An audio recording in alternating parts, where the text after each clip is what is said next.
And for such a big guy, just going in on him, going in tight, because they're just the sheer size. They can't have quick hands.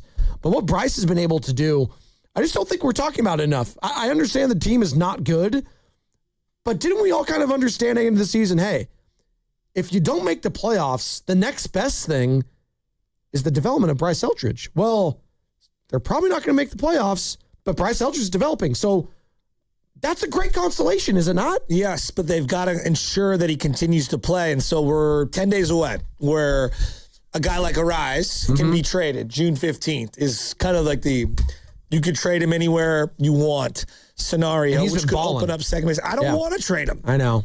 But I feel inclined to, given the state of the rest of the roster. Yeah. I wonder if, BPA brought it up, are they going to do a big fire sale? With this Aaron Judge injury, given where the Yankees are, they never waved the white flag. No. Now, last I had checked, they were in second place in the AL East. I don't know if they still are today.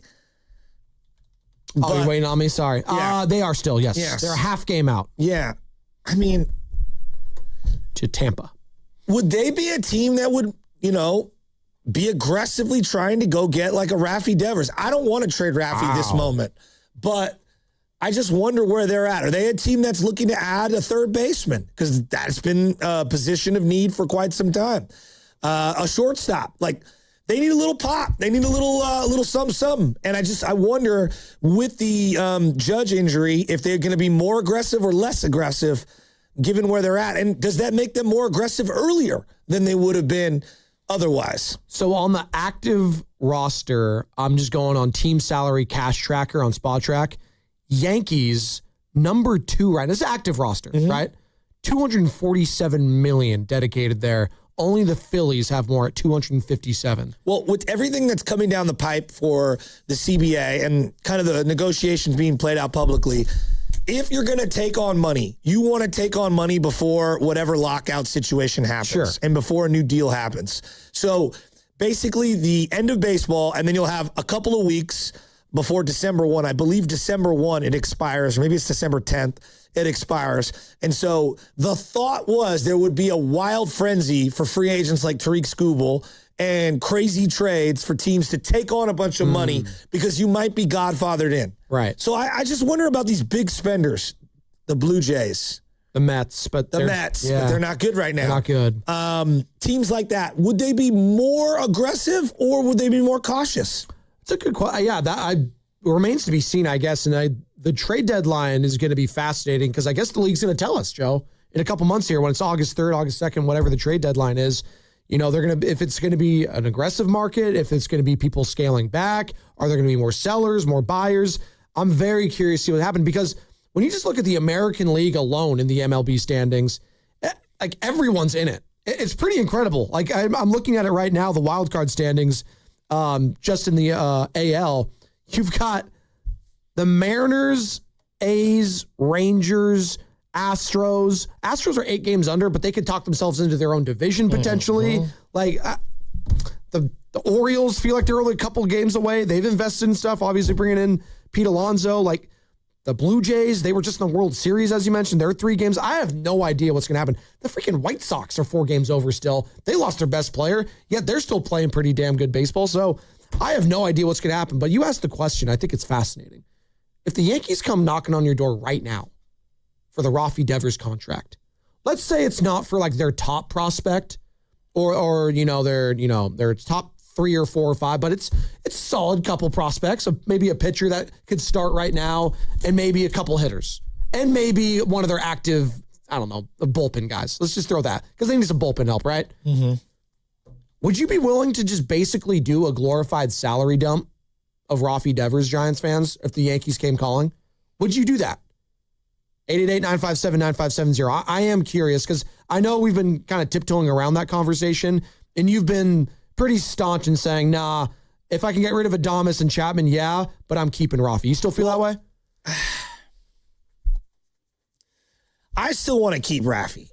Maybe I'm being stubborn. I still want to keep Raffy. I don't know, man. I just think it's so hard to get a guy like him in your team. Now, I think the infielders, because we have so much infield farm system coming through the system, I would be way more open to that. You know, like I bring up the Yankees as an example. Like their third baseman's Ryan McMahon, kind of a journeyman third baseman. Caballero is kind of a journeyman shortstop, but he's had a good little kind of year here. First base is occupied by Ben Rice. He's having a great year. He's incredible. He's having a great year. Stanton is typically their DH, but they have played him in the outfield. But with the injury to Judge, like there's just not a lot of guys on the open market that are hitters that you could plug into a lineup and say, hey, fill some of the void of Aaron Judge and feel confident about. Devers is one of those guys. You know, you've got so many middle infielders. Like, I don't think you'd taking back Volpe or something like that in this scenario. But, like, if you told me right now, like, hey, they want Adames really bad, and you can get Volpe and 2 lower-level pitchers, I would have done it yesterday.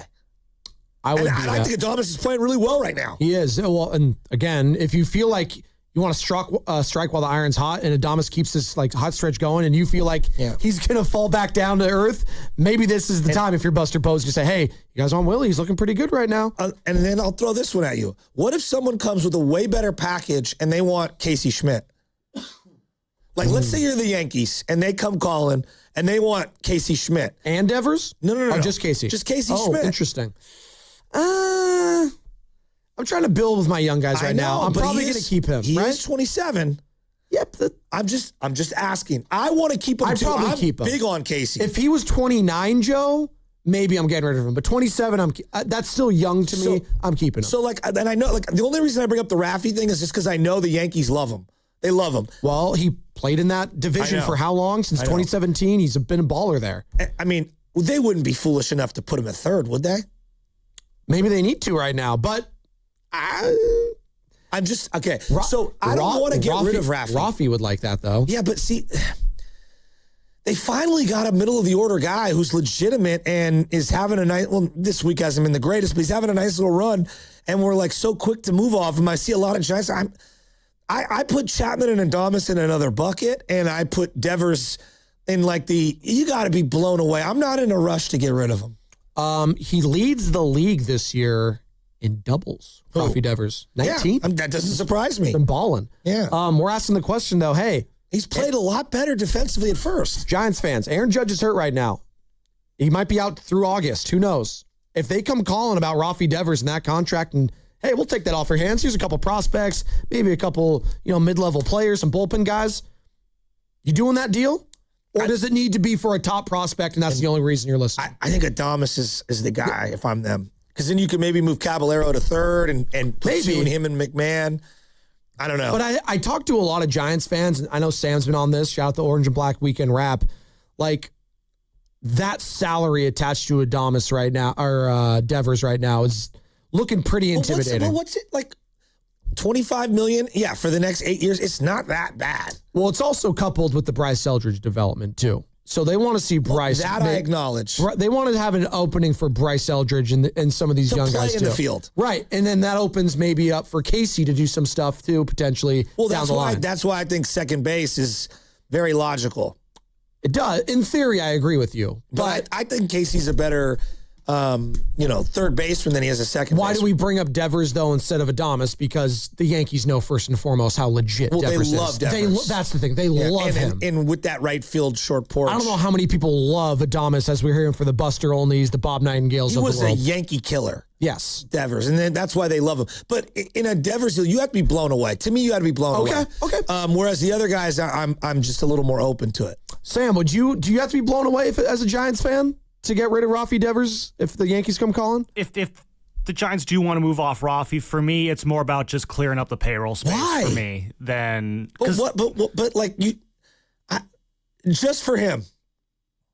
In that situation, yeah, I think I'd be more concerned with getting off the money than a prospect, because that just frees them up to be able to use that money elsewhere. That's just the reality of how this team operates. They want to have financial flexibility, and attaching themselves to a contract like this, I don't know how chopped we at the waited bit they are. so long to finally have somebody who's locked up and is a hitter. It's an interesting case study you're bringing up, Joe, because you're bringing up financial flexibility, Sammy. for years, that's what we always said. Hey, Farhan's got the financial flexibility. He's got the financial flexibility, but his inability to land any big names drove Giants fans insane. Now we do have a big name, but it might not be the big name that you wanted. But right? It might not be the big name that fits into this puzzle. Okay. You keep bringing up the money because I don't think that's why I would like. To me, the fit with Eldridge, that I'll listen to that. I will absolutely listen to that. Like, hey, I believe that young players need to be playing the field as well and not just be DHs. I think it's really hard to just be a DH.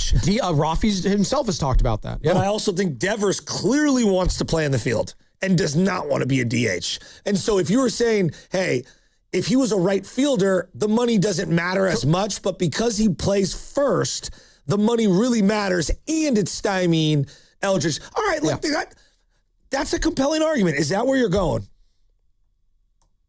Sam. Yeah. No, your money. You're more on the money.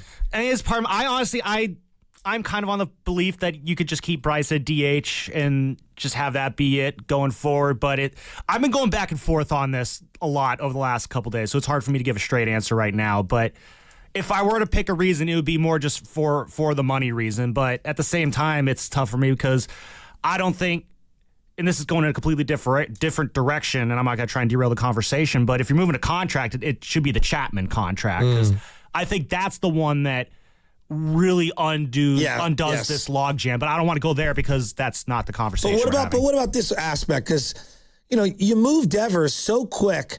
I mean, if I'm a guy that's out there, whether it's free agency or trade, and I'm a $100, $200, $300 million player, wow. You finally landed a guy on an 8-year deal and you moved him in a calendar year? Like that's not a place I want to go to.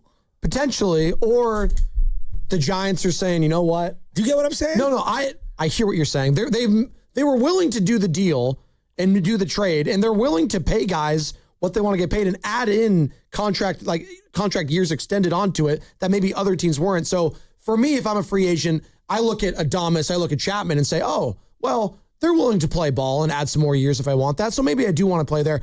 But maybe it does scare off really big names if they're saying, hey, is this the same organization that got cold feet on Carlos Correa potentially? They didn't want to pay him $300+ million. They bring in this guy that's $300 million and they're going to get rid of him in over less than a calendar year, as you said.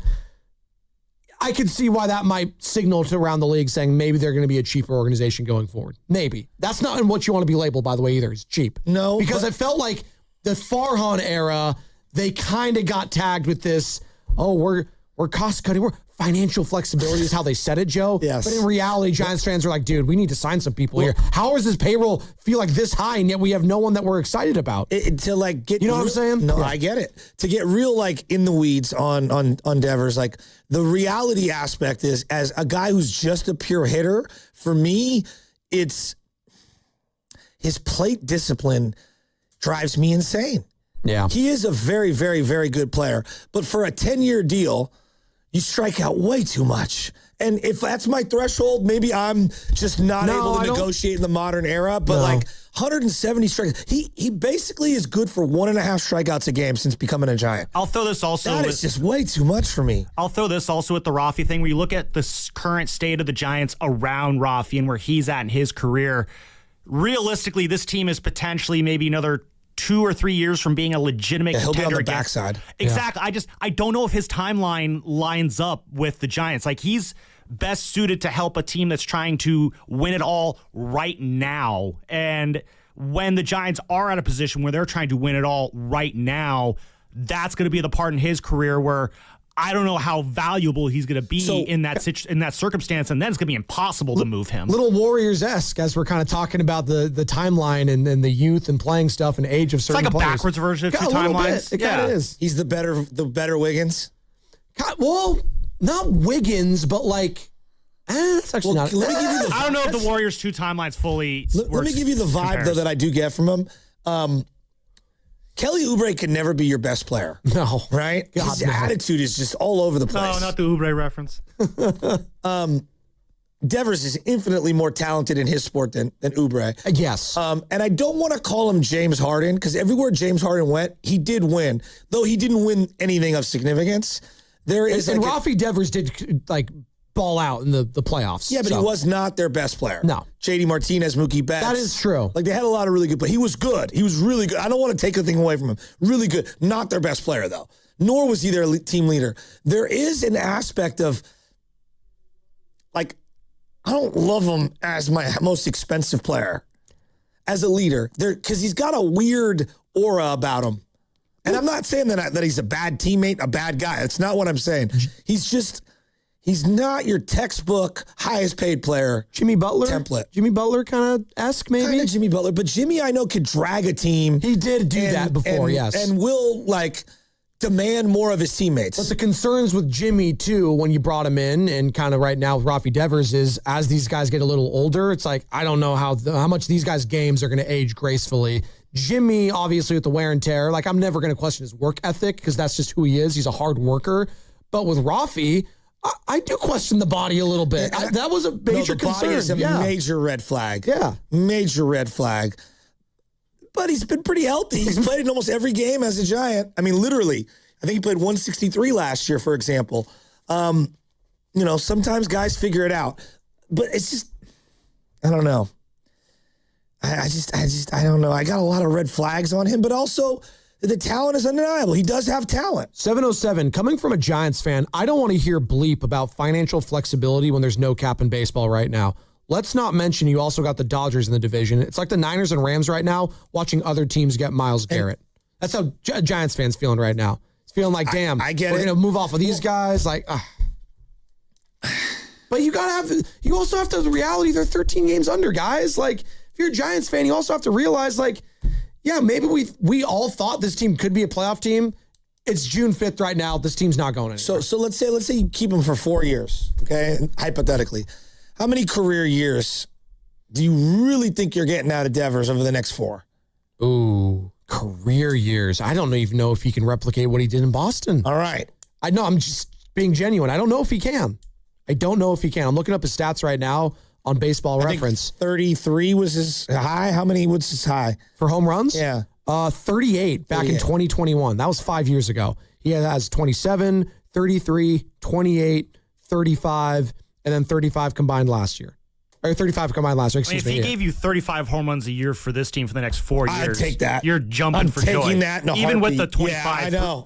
With the 25% strikeout. So I am. You're right, Sam. I totally am. The Red Sox trade happened a couple weeks from now, right? A year ago. Yeah. He had 15 at that point. He has 7 now. So he has a couple weeks here to get 8 more to replicate what he did in the first half of last year when he was a Red Sox. When he was with the Giants, he had 20. So maybe he's a second half guy. We'll see. Yeah, he's definitely a warm weather player. Buster Olney joined. You think he's happy? I don't know anything about him, Joe. I'm going to be honest. I don't know anything about Raffy Devers. Nothing. I do think he enjoys playing ball. I do see him smile on the field a lot. Yeah, he's just kind of a quiet dude. Yeah, I don't know. He's different. No, he's definitely different. Him, Raffy, Arias, and Ramos, like those 4 together, like I see them laughing and joking around a lot. Like he definitely enjoys hanging out with those guys a ton on this team. Really? It is kind of crazy, though, that he is legitimately like one of the highest paid players in the Bay Area right now. And he can walk down the street and people are like, huh? Who? Like, that's kind of nuts, right? Like, he's making $300 million and he can walk down San Francisco and people will be like, oh, yeah. Is that? Oh, I think that's Raffy Devers. I must be nice, is all I'm saying.